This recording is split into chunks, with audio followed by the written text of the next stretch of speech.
So come a little closer, but don't hold your breath.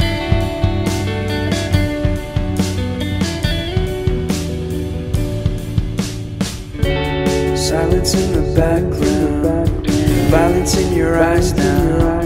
Remember that time you gave your heart to me. Remember that time when life was like a dream. You know what I know. You know what I know. I need to hold you close to me, to me, to me, to me, yeah.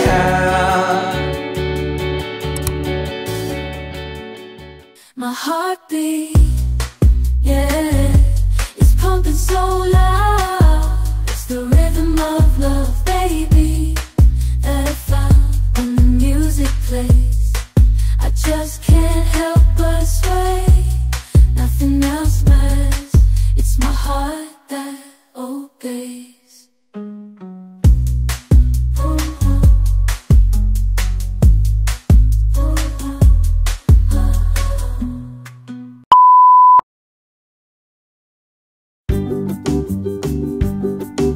Hailed as the summer capital of the Philippines, Baguio is the top destination to go to if you want to take a break from the tropical heat in the lowlands.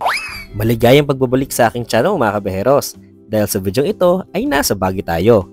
Ipapakita ko sa inyo ang mga pasyalan na pwede mapuntahan sa city na ito. First stop ay ang pamosong Laperal House. Itinayo noong 1920s, ang bahay ay pagmamay-ari ng pamilya Laperal. Ngunit kinuha ng mga mananakop na Hapones at ginawa itong isang kuta noong World War II. Pinaniniwalaan ng marami na isa itong haunted house dahil di umano ay may mga namamahay ditong mga ligaw na kaluluwa. Zero entrance fee dito dahil literal na hindi naman talaga kayo papasok sa loob ng bahay. Hanggang gate lang. Right after bumisita sa Laperal House ay mag-almusal muna tayo dito sa The Garden Diner sa tabi lang ng Baguio Botanical Garden.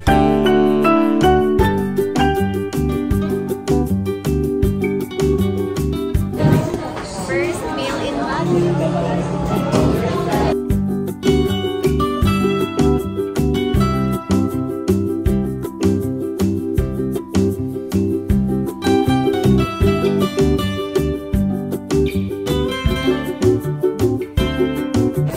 Okay mga kabeheros, our next stop is Botanical Garden. Dito daw kami mag-breakfast. At kami nahuli na sa grupo namin, kaya ito nagmamadali na kami. Let's go!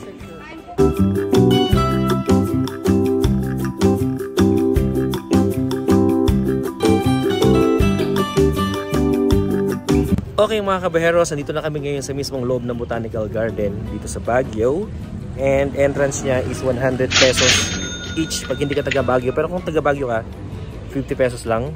So ito yung tsura niya. Ayan. Siya yung Botanical Garden. Puro mga halaman at bulaklak ang inyong makikita rito.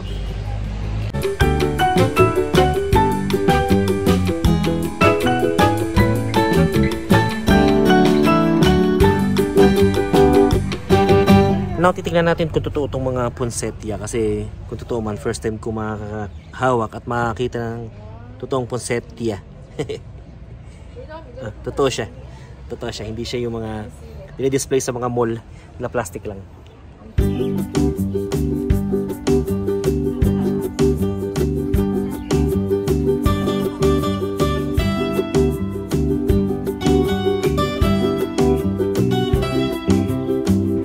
Yan mga kabeheros, iba't ibang species lang ng mga halaman at bulaklak ang inyong may kita rito for 100 pesos.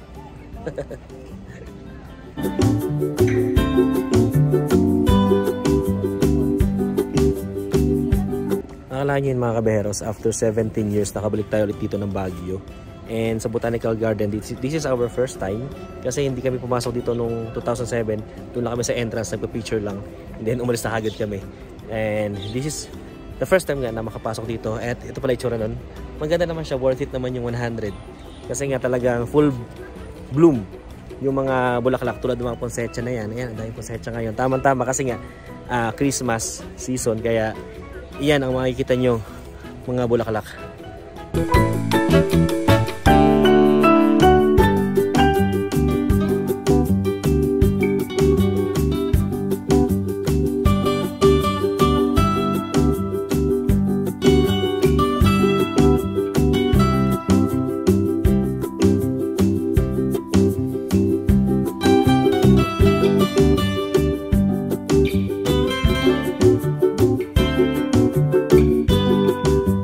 Magdadayo ko pang Thailand. Dito lang may dalawang elepante. Pwede na dito. Si Mali at saka si Tama. And then sa side na to, meron din silang mga binibenta. Mga bonsai. And then mga cactuses. Cacti pala, cacti. Ayan. Yung sa dito, Lucky Bamboo. Ayan, Lucky Bamboo. Tapos may mga presyo na rin. Cactus and succulent ba tawag dyan? 3 for 100.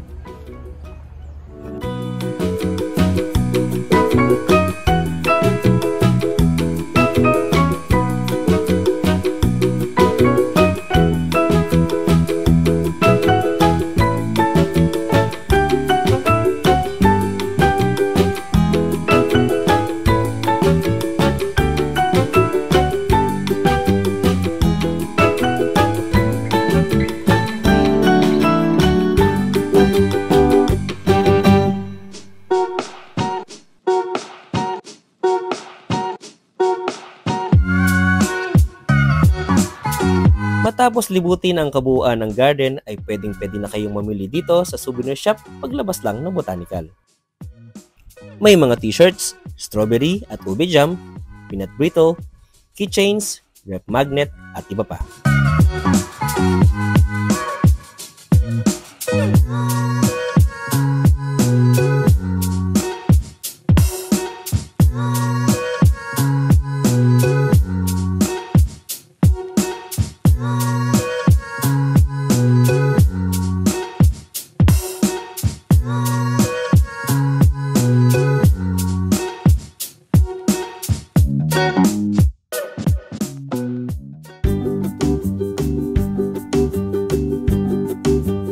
Our third attraction is the Mines View Park.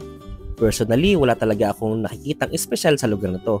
Maliban na lang sa overrated na bangin na mismo dinarayo sa attraction na to. Pero sa presyong 10 pesos na entrance fee ay worth a visit na rin.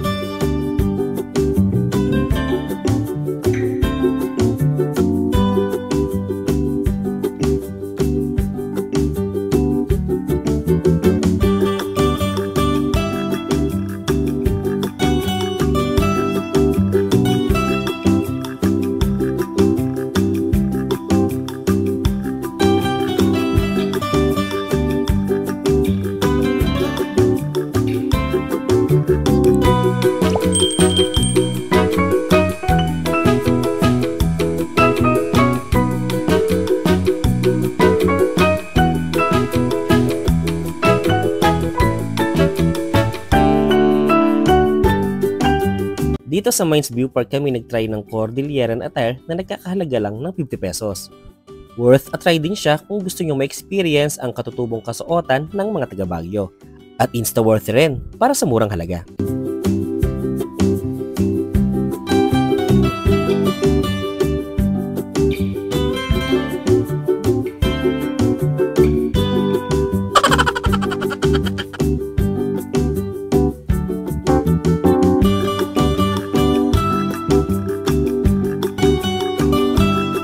Siya nga pala mga kabeheros, kada attraction dito sa Baguio ay laging may mga katabing souvenir shops, kaya tsak na hindi kayo maubusan.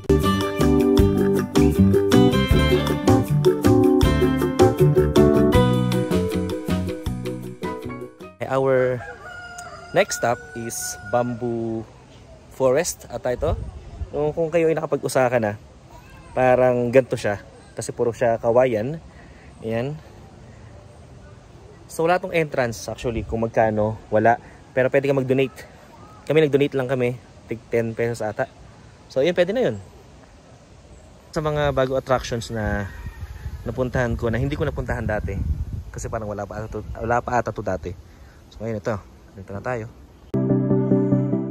You'll definitely experience Japan in Baguio City dahil sa attraction na ito na tinatawag din na Little Kyoto, ang Baguio Eco Park in St. Francis Xavier Seminary. Walang entrance fee dito, pero pwede kayong mag-donate ng any amount sa entrance gate ng Eco Park. Di tulad ng sa Kyoto, ang mga kawayan dito ay maninipis at maliliit pa. Mga ilang taon pa siguro at lalaki din ang mga kawayang ito ng tulad ng nasa Japan. Overall, worth a visit na rin ang park na ito, considering na walang entrance fee dito.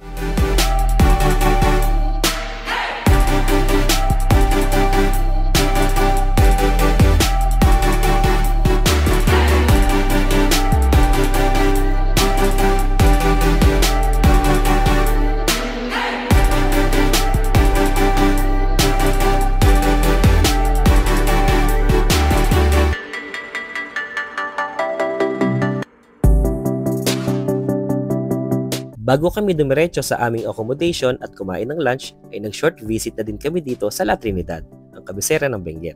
Dahil amin din bibisitahin ang sikat na mga colorful houses na nakatayo sa paanan ng bundok. The artwork is also known as Tobosa Hillside Homes Artwork, which is also the official designation of the artwork by the municipal government, and is also called simply as the Colors of Tobosa. Huwag ding kalilimutang tikman ang strawberry tupig ng Baguio. Kahit na 16 years nang nakalilipas mula nang una kong mabisita ang Baguio, ay tila walang katapusang sorpresa pa din ang natid nito sa lahat ng mga turistang dumadayo dito.